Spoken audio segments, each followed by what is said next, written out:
Well, we're back on loading 10mm cast. I had a bunch of these that I cast up. showed you guys all that. The 180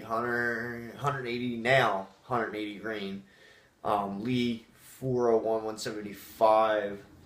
I think these are truncated cone mold that I modified and made it to a flat base. Well, in 10mm, I kind of want to push it to velocities that are probably not very useful with just plain cast and lubed with like lube sizer, like the beeswax paraffin mix kind of deal.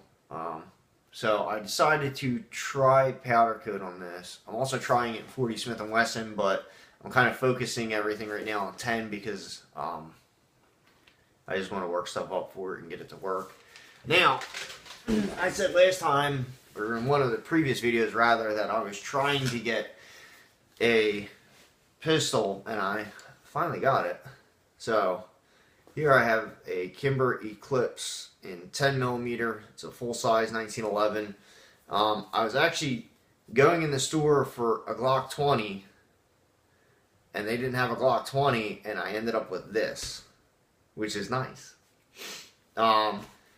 So it's a full-size 1911. It's in 10mm. I have not shot it yet.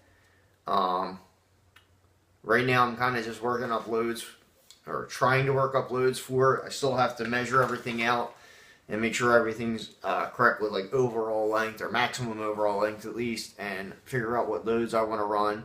But I figured since I'm getting into powder coat, I was having a lot of issues with it, and I think I have them for the most part worked out. Smash test wise and all that stuff, everything looked good. So I'm going to give you a quick rundown of what my powder coating process kind of looks like. Now I already started a batch, so I kind of gypped you on that, but I'm going to actually keep going with that, and then from there, I guess, yeah, I'm going to keep going with that, and then once that's done, I'll show you what I'm planning on loading them in and with and all that good stuff. But ideally, I take lovely number 5 container. I know this is hard to see. I really wish I could get myself a better angle here. I'll take my number 5 container. Gotta take my word for it. And all I do is take my powder coat, and I'll take my little scooper right here. Isn't that fancy? I tried the BB thing, and the BB thing didn't work, but this is actually very good for what I'm doing now.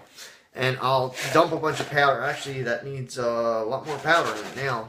I'll dump a bunch of powder in, and I usually do about 50 bullets at once. And I do pick them up by hand, and I do count them. Now these I just threw in. I started shaking up, and my buddy's like, "Oh, let's go shoot shotguns." And I was like, "Oh yeah, I haven't shot one in like 10 years, so let's go." So I got caught up halfway in the process. So no BBs, no nothing. Usually this works out pretty good. I think I need more powder in there. So ideally what I do is take a Ziploc bag with powder. Let's see if I can get this. And I'll take a little scoop and make a mess. Little scoop, kind of like that. And I'll just dump it right in the powder coat bucket. After I dump it all over my hand. Yay! Son of a gun. Knew I was going to do that too. Now, I don't like putting too much into the mix, so I just put in a little bit and see how it coats. You can kind of see, hopefully, what it somewhat looks like. And what I'll do is put the lid on, and usually I'll shake this until it's well enough coated, which usually takes a couple minutes, I would say. A lot of people say 30 seconds, but I haven't had luck with the 30-second or minute or any of that stuff, so I usually go a little bit longer. But I'm going to cut at this part because this is noisy. It's kind of pointless for me to videotape it, but I'll be back when I'm done with this.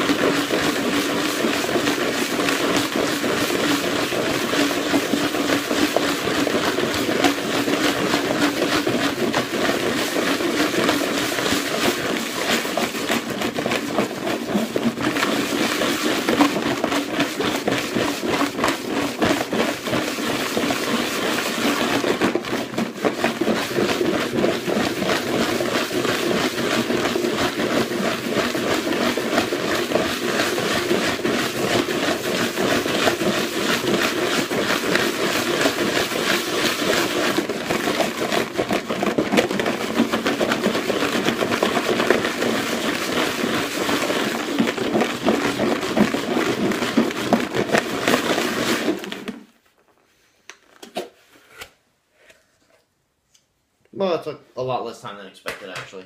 Well, now that I have the right amount of powder.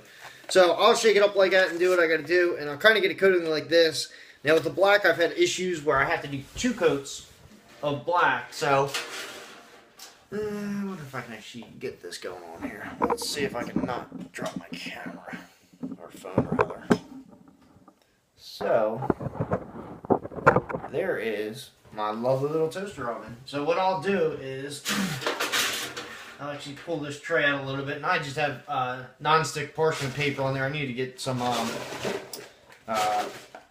non-stick tin foil, but I've been too lazy to go and get it. And I'll take my spoon, and I'll grab a little bit and just knock the powder off. I think this spoon's causing my 2-coat problem, but I haven't been able to get to my hardware store to get some kind of paper, or not paper, steel mesh, so I can just dump these out on steel mesh and then put the mesh in, like, right in the oven. I don't know if you've seen Elvis Admo's videos, but something along the lines of what he does with powder coat, where he's got a steel mesh tray, dumps everything on there, the excess goes on a piece of cardboard, and then he dumps all the powder back in. Something like that is what I essentially want to do. I just haven't had the time or the ambition to go to the store and get it. So for right now, I'm doing 2 coats. But I'm not going to run you through my 2 coats on video. I'll just tell you pretty much what I do is I do this. I do it at 20 minutes on 400. I do not preheat the oven. I notice if I preheat the oven, my 2 coats aren't very even, and they aren't, well, yeah, the coating's not even, so it's not, like, you have blotches in there, and I don't like the aesthetics of it. I'm sure it would probably be fine to shoot, but I'd like it to be aesthetically pleasing also. So, I do that, slide it in the oven, 400 degrees for 20 minutes, no preheat like I said, just like that. Turn it on for 20 minutes, and I'll run that through, and then what I'll end up doing is taking this tray, and I have a wooder. Son of a gun.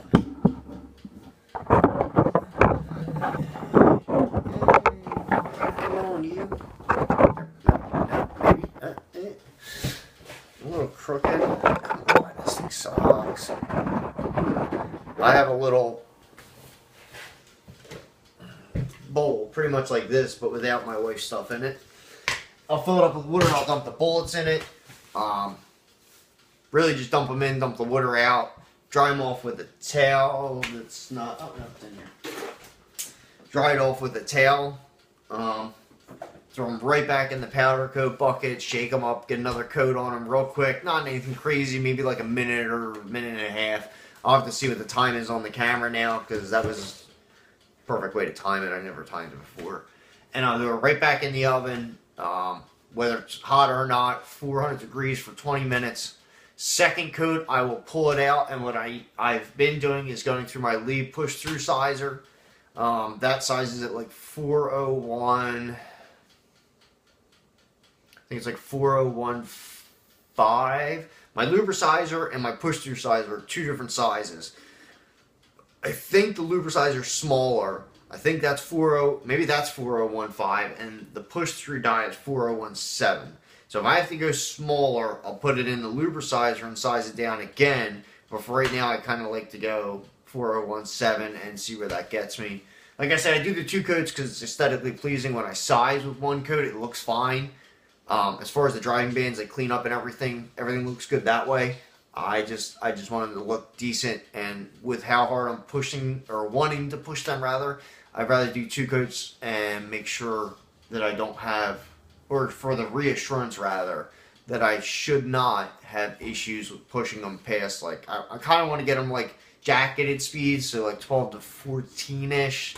I know it's asking for a lot out of 180 grain, but I'm going to see what I can do. Now, I don't have a chronograph, but I'm planning on trying to borrow one either from my local range, or there's a guy in PA that I know that might lend me his. So pretty much when these come out of the oven, I'll probably get you over to the push-through die. I'm sure you guys have all seen that, but I mean, yeah, I guess I'll bring you over to the push-through die and just kind of talk a little more. So I'll see you then.